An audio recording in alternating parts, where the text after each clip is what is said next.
Now it's time for today's perspective on the programme. And my guest on the programme today is a woman whose first film has been described by The Guardian as an exhilarating documentary that is an ode to the collective courage of the Lebanese people. The filmmaker Lana Daher spent years already working in Beirut in fine arts, graphic design and film, as well as the city's art and music scenes. Her film is called Do You Love Me? Before we talk to her, let's watch the trailer.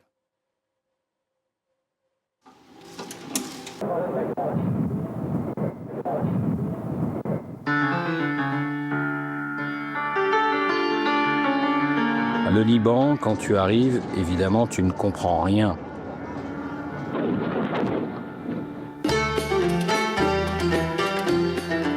Et puis au bout de 3 semaines, tu te dis, ça y est, j'ai tout compris. Et en fait, au bout d'un mois, tu comprends que tu n'as rien compris. Et c'est à ce moment-là que tu commences à comprendre. شو بعمل؟ صور مين؟ أنا. أنتِ؟ ليش أنتِ حلوة؟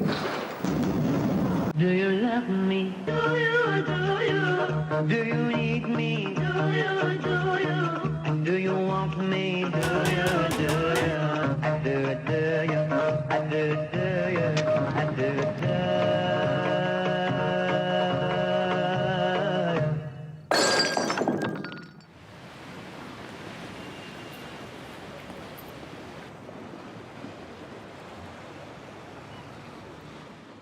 Lana Daher joins us now here on set. Great to have you with us on the programme. Thank you. We can tell watching your work, just how much you love really your country and the city of Beirut itself.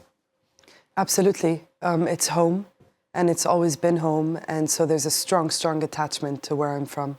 What is it about the city? I mean, I've not been there myself, but at the start of the trailer, the voiceover there is talking about you don't get the city to start with, then you think you get it, and then actually you realise that you haven't got it at all. I mean, why do you think that works? Why does that sum up Beirut? I don't know, it's very strange. I think it's one of these places that is just so complex, at the same time complex because of its richness and diversity, and that makes it very deep, and the political situation is extremely complicated to understand. I mean, there is no other place in the world with, you know, almost more than a dozen different religious sects actually somewhat co-living together, and all the complications that come with that. Even up until right now, I mean, it's very difficult for us to understand where we're going in the current political landscape. But complications, but it kind of works, would you say? It works, except with the current situation right now when you're having, you know, like these very aggressive Israeli aggressions on Lebanon, like, yeah, that actually makes things much more complicated in a different way. I mean, Beirut as a city has had such a difficult 5 years or so. I mean, obviously there was the port explosion of 2022, there's been COVID, there's been an economic collapse as well, and now obviously the violence of the last few months. I mean, what has that meant, do you think, to the people of Beirut? How have they reacted, and how have they managed to keep living in the way that they have? I think it depends very much on the means you have, whether it's means of another passport to be able to go and come, means of your business also being abroad.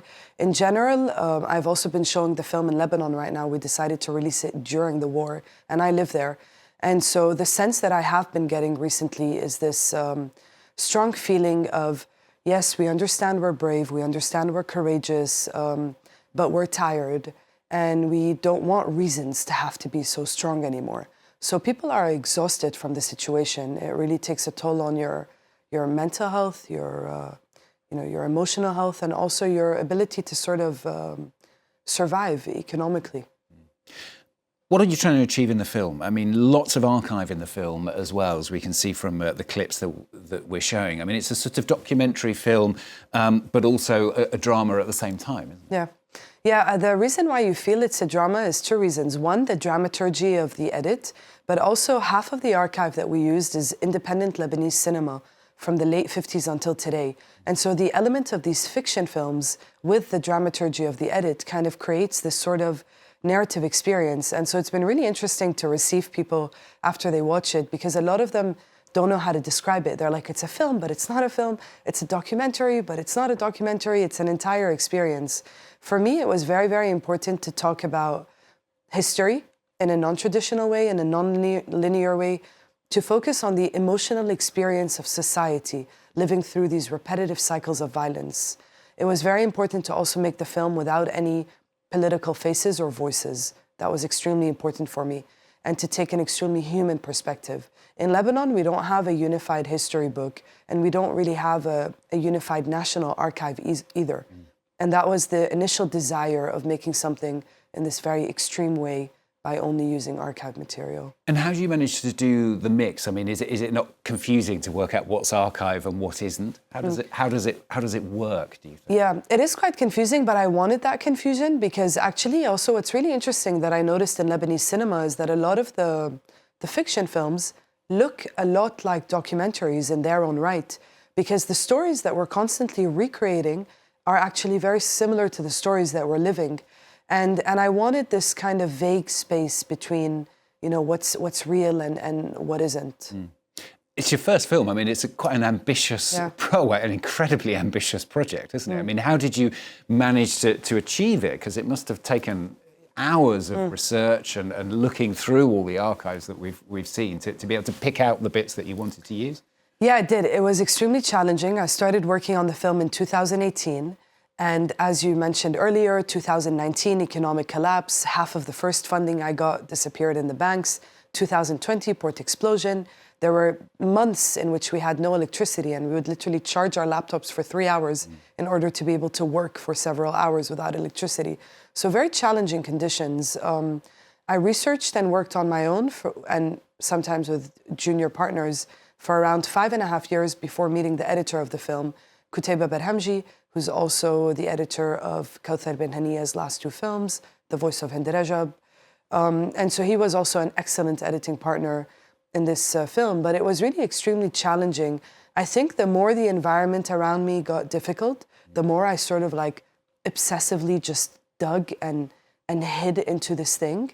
And it was very ambitious. And I think that also the reason why on the Lebanese side I ended up producing it myself is because at the beginning when I first started, I don't think that anybody believed like in the project or that I would actually get it done. And so I kind of had to first start by producing it myself. Yeah. And eventually I attracted like the most incredible partners. And that spurred you on, presumably, that your thought of defeat made you think, I'm going to do this. Absolutely, absolutely. Well, it's great to see from that point of view. And it's not just the film. I mean, you've also created a website that's kind of an index, if you like, that went with the film. Tell us about that. Yeah, it's a summary of the main index of the film that I used. And this is, again, because it was so hard for me to resource this material. It was even so difficult to get access to the Lebanese films. I had to contact each, source independently. And so I felt that I wanted to kind of share at least that index of resources with anyone who wanted to research Lebanese history, Lebanese cinema. And presumably hundreds and hundreds, maybe thousands of hours of material that didn't make it into the documentary as well. Yeah, I actually calculated the 75 minutes of the film are only 7% of the research that I made. I recently calculated it. Yeah. And I watched over 3,500 hours of footage. The editor I worked with watched, a bit over than 350 hours. So it was really a lot of years of hard work, months of editing. And why is it so important, do you think, to document the city, as it were? I mean, why is it so vital that this material exists and that it continues to exist as well? Sometimes I'm still sort of reflecting back on it and trying to even understand my own intentions, because you start in an artistic project, and especially in documentaries, they're very much a self-exploration. You begin with something, and then with time, you understand better your own decisions. And in Lebanon, it just feels that, in a sense, history does repeat itself. But for me, it also feels that justice is never served. Events like the August 4 port explosion, they kind of remain open-ended. People lose their lives, and you get no sense of consolation, of closure, of justice after these events. And so for me, in a sense, it was so important for these images and these events, even if they're presented in a more abstract form, it was important that they exist. And that was one form of remembering that these things happened. I also think that we're unable to move into the future without understanding our past, and coming from a country that's really based on this, this repetition of demolition and reconstruction, it's even more important to preserve the past, to preserve history, and to tell the stories of society, really. Beautiful words, very, very well put. And the whole of this crescendo of the past 6 to 10 years of your life is coming to a big climax this week, isn't it? I mean, you've got the big premieres as well. I mean, tell us about your hopes for that. Yeah, it's very exciting. We actually have a couple of releases happening all over the world. There's going to be one in New York in July. We have Spain and Switzerland on the way. But the most exciting right now is I'm here in Paris for the French release of the film on May 6th. It's going to be at the Jeux de Paume the entire month, also in Espace Saint-Michel, and a couple of other cinemas in Marseille and Montpellier. There's more information on the Instagram of the film, doyouloveme.film. And it's very exciting to be able to share the film with such a diverse audience, especially right now when Lebanon is currently in this ongoing war where we sort of have no insight on how this is going to end, how this is going to unfold. And it just makes it even more urgent.